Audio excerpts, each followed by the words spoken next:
2026 Caller of the Year inilabas na at music videos ng ilang local artists tinaguri ang most viewed sa isang streaming platform. Narito ang ulat.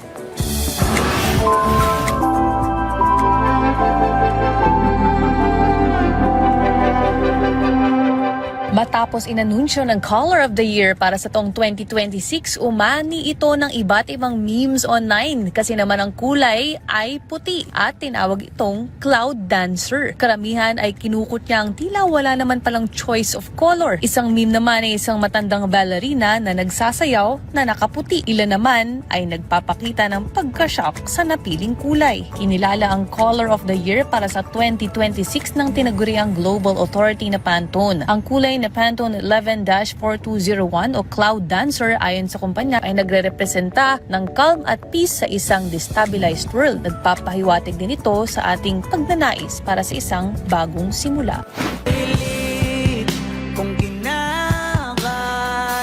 Umarangkada sa top 1 ang awit ng isa sa mga kilalang Filipino rapper ng bansa na si Skusta Clee. Lumabas bilang most viewed ang music video ng kanyang awit na Kalimutan Ka sa streaming platform na YouTube para sa taong 2025. Kasama sa iba pang mga entry mula sa mga lokal na artista ang Tibok ni Earl Agustin sa number 4,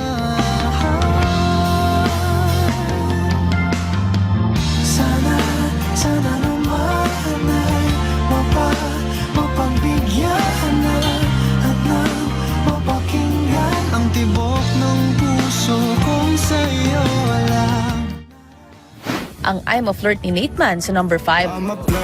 Pag napadaan mga chicks dito sa At ang Before I Let You Go ni Ruji. Before I let you go, when I get a kiss, good night, baby. Napunta ang Sulitin ni Goodies Gunatita sa number 9 habang ang Puff Me Up ni Superfly ay pumasok sa top 10.